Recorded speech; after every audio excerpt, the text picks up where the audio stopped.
Okay. Sino-sino sa inupo ni Marcos Jr. sa PAGCOR, sa Office of the President, at sa iba pang mga ahensya ang na-witness mo ng iyong mga mata at maaring kasama sa USB na polboroni? Ako yung isa na kasi siya nakaupo siya, government official siya.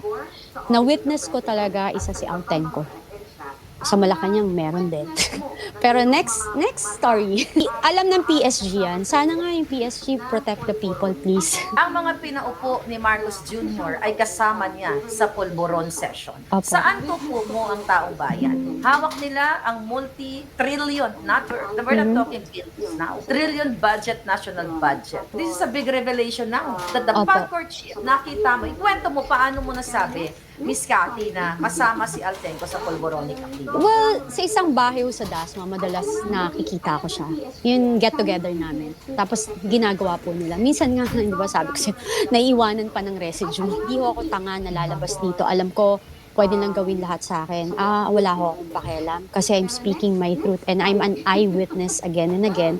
And i-discredit nila ako, wala rin po akong pakialam, na the only way for me to prove it is for them to undergo hair follicle test. Diba? Sa ngayon, so yun lang muna ang papangalanan mo na inupo ni Bangag Jr. The reason why I'm not naming the other ones yet, I'm giving them the chance na humiwalay. I'm giving them the chance na umalis. Yung mga pinapangalanan ko now, yan yung mga nagkukos ng trouble sa Mindanao. And I can attest to it. Talagang gawain nila yan. Yung mga nakaupo, ang nagtatapang-tapangan, na akala mo kung sino na ang lilinis. Tinitingnan ko anong ginagawa. Siyempre, binibigyan mo pa rin ng chance. So, ngayon, yung mga iba pa na alam nila kung sino sila, kung ako sa inyo, tumiwalag kayo. Kilala mo si Marcos Jr., di ba? At si Lisa Marcos. Dahil mga kaibigan sila ng iyong ex-partner na si dating Congressman Tony Boy Florendo. Yes. Right? Yeah. So, nung inilabas ko ba, Miss Cathy, yung video dito sa LA, napanood mo, di ba? Ano yung unang reaction mo nung nakita mo? Unang-unang reaction ko. Yes. I know na, alam ko naman na they're doing it. Yun. Kung yung nakakarami, nag-a-ask sa'yo to explain, you don't ask your, parang yung tauhan mo na magsalita for you. 'Di ba? Kasi ikaw, number one, parang sa akin is, okay, malay mo nga, 'di ba, na sinasabi mo rin naman yun, Maharlika, malay mo nga, nagbago. Malay mo nga, hindi mo alam, 'di ba? Malay mo naman, few months, nagbago, whatever. Admit your mistake. The reason why I am speaking right now, I don't like kasi what's happening with VP Sara. I'm not close to everybody.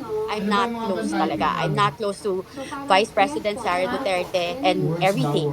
I don't need anything. I don't have any business with anyone, both sides. So I'm just a simple Filipino citizen na I always speak the truth. This is my own truth. And alam nila yan na they can say anything to me.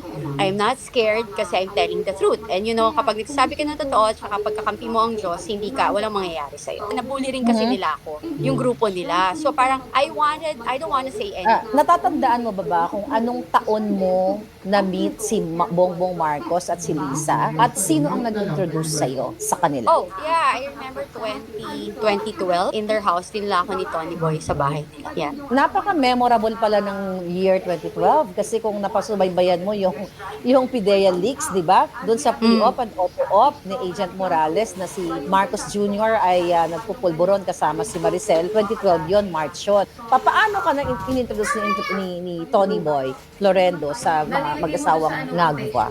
Okay. Ako kasi, medyo mahihain ako sa ganyan. Especially sa, sa alta. You know what I mean? Alta-altahan. Balik mo kami nung time na first time mo yon na nakapasok sa bahay ni First okay, time, no? So like, nung pumunta kami, in-invite daw, ganyan. So we went. So alam mo yon. So nandun yung mga friends, di ba? So dun ko na first na-meet yung sila, si President Bongbong, then the wife. Pero hindi ko agad na-meet. Kasi pagdating ko, nawiwiwi na ako. So, Okay. Sabi ko, Nawiwi ka? oo, so I need to, kailangan ko magbanyo. Tapos nag-CR ako. So paglabas ko, wala siya. So parang saan ako pupunta? So then nakita ko, naglalakad si First Lady, papunta. Nakita niya ako. Tapos sabi niya sa akin, ang sabi niya sa akin, hi! Sabi niya, who are you? Sabi ko, hi, hello. Sabi ko, I'm Kathy, I'm with Tony Boy. Sabi niya, oh, okay. Sabi niya. Tapos sabi niya sa akin, do you want? Do you want? Oo, sabi ko, do you want? Tapos sabi ko, what? Sabi ko, what's that? Sabi niya, tapos pinakita lang niya. Then sabi ko, ay no, sorry, I don't do that. Tapos sabi Okay. niya, yung una, mabait. Siyempre, di ba, Okay. parang hi, yung ganyan, Okay. jolly, Okay. yung ganon, nakasmile. Tapos parang Okay. do you want? Ganon. Tapos sabi ko, pagtingin ko, kasi alam ko naman na yung ex ko, ginagawa niya yun, di ba? So, Okay. so nakita ko yun. Tapos pagtingin ko, sabi ko, sorry, I don't do that. So anyway, parang hindi kung nung naman sinabi yan. mo, no, I don't do that, ano ang sabi niya sa'yo? Sabi niya, oh, why are you Lisa. here? Why are you here? You're not supposed to be here. Sabi ko, okay. Yes, sabi niya. So, sabi ko, natakot ako, syempre, di ba? Hello mga ka-popcorn. So I'm kind of hesitant to make a reaction video with regards to this issue, no? Pero since this is her second guesting kay Miss Maharlika, siguro magbibigay lang tayo ng konting opinion about this, no? Ang tinutukoy ko ay si Miss Cathy Binag. Siya yung parang star witness daw dito sa paggagamit ni PBBM sa pulveron at talagang first-hand encounter daw at talagang na-witness daw niya those friends daw ni PBBM na niluklok mismo ni Presidente, binigyan niya ng trabaho ngayon sa kanyang administrasyon, ay kasama din daw niya na gumagamit at kitang-kita daw ito ng kanyang mga mata. So, dito sa pangalawang interview sa kanya ni Maharlika, ang dami niya mga impormasyon na binitawan, no, which is medyo nakakatakot. Diba? Ang lakas kasi ng loob niya. Mga ni-name drop pa siya. At kung meron siya mga binigay na mga impormasyon, which is quite obvious naman kung sino yung mga tinutukoy niya. So, a little information na nag-gather natin tungkol dito kay Miss Cathy Binag. Bukod sa siya ay dating karelasyon ni Tony Boy Florendo at meron nga sila mga anak, ay ito daw, di umano, ay isang high-class escort. Although ayoko nang i-stress out yon dahil wala naman na ibigay na evidence na makakapagpatunay na ganun siya. Pero lahat halos na nagko-content tungkol dito kay Miss Cathy Binag ay yun ang sinasabi. So, dun sa unang interview niya with Miss Maharlika, napansin ko lang na parang merong mga impormasyon doon na parang medyo imposible. Like for example, unang-una na doon, yung unang kita pa lang sa kanya ni First Lady, no? As in, hindi siya kilala. The First Lady even asked who she is, nag-alok daw agad ng pulveron. No? Parang medyo na paisip ako doon, sino nga naman ang nasa matinong pag-iisip? Sa bagay kung gumagamit ko, wala ka talaga sa matinong pag-iisip, di ba? Pero syempre, di ba, the fact na she's in your house, tapos you're asking who she is, bigla ka nalang mag-aalok ng ganon. Parang medyo nagkakapag-alangan yon, di ba? Especially dapat, kung meron ka reputation na inaalagaan na medyo maging maingat ka, di ba? So itong second interview ni Maharlika sa kanya kanina, ay may mga detalye siyang binitawan. Like, eto daw si Altenco, ang isa sa mga kapulveroni, ka-session, ka-jamming nito ni Pangulong Bongbong Marcos. At marami pa daw ibang officials na hindi na daw niya papangalanan, pero eto daw mga niluklok ni Pangulong Bongbong Marcos sa kanyang administrasyon, karamihan daw dyan, ay ka-jamming niya. Yon ang sinabi niya. At talagang wala siyang kaabog-abog na nagsalita tungkol dito kanina, no? As if talagang derechahan niyang nilahad. Sinabi din niya na dalawa daw sa anak ni Pangulong Bongbong Marcos ang gumagamit, no? Paano daw niya nasabi ito?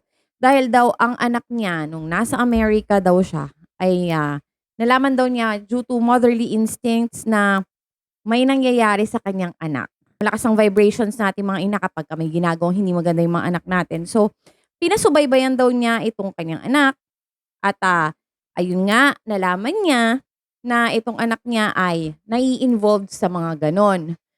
So, nagsalita daw ang kanyang anak na kasama nga daw niya sa mga ganong parties etong dalawang anak ni Bongbong Marcos, which is hindi naman niya pinangalanan pero it's quite obvious kung sino yung tinutukoy nila. No, especially ito si Maharlika, nakisabat pa siya dahil daw nung campaign daw ni PBBM ay itong anak daw na isa ni Bongbong Marcos ay high daw. Tinakot-takot nga daw niya yung kanyang anak na kapag hindi daw huminto sa pagsama doon sa grupo na yon ay ipaparade niya daw ito. So yung anak niya ay talaga napilitan kumalas at ginawan daw talaga niya ng paraan, no, na maayos yun. Sabi pa niya doon is ka-jamming din daw nila Bongbong Marcos yung mga anak nila. Ganyan. So parang, my gosh, di ba? Sobra naman yung mga impormasyon na yon, nakakagulantang. 'Di ba? Tapos wala siyang kaabog-abog na sinasabi niya lahat ng itong detalye na ito na as if talagang alam na alam niya etong mga ito. So, no remorse, wala kang mafe-feel na parang nag-hesitate siya na sabihin. Mula daw nung nagsalita siya, nakagaan daw sa kanyang loob na nilahad daw niya lahat ng ito. No, mas may peace of mind daw siya dahil naibigay daw niya yung mga gusto niyang sabihin noon pa. Actually, hindi daw siya nagsasalita dahil nabully daw siya ng grupo noon ni Bongbong Marcos. But this revelations has nothing to do with it. Kumbaga, it's not part of getting back on them. Gusto lang daw talaga niya na lumabas yung katotohanan. Kumbaga, yung mga nalalaman niya ay gusto niyang ilahad sa publiko dahil yun daw yung nararapat